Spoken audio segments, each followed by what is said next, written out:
When working in any 3D modeling software, customizing your experience is a big part of building an efficient workflow. UModelerX gives you full control over creating shortcuts for the tools you use the most, so you can shape the interface to match your habits and speed up your creative process.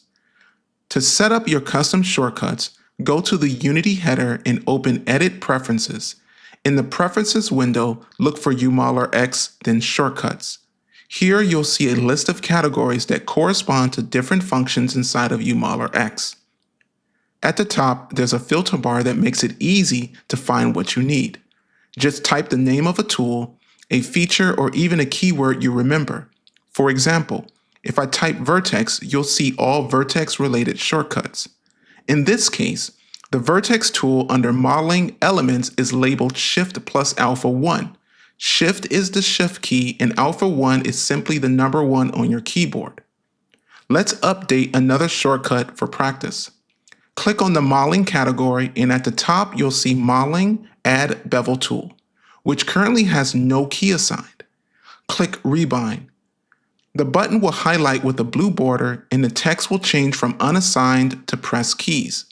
At this point, whatever key you press becomes the new shortcut.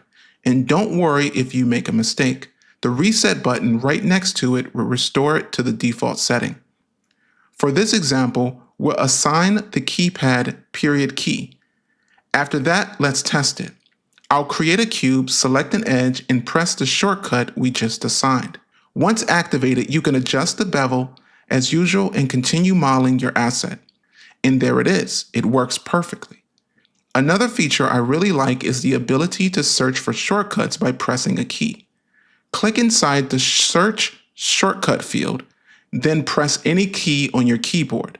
The list will instantly show every shortcut that uses that key.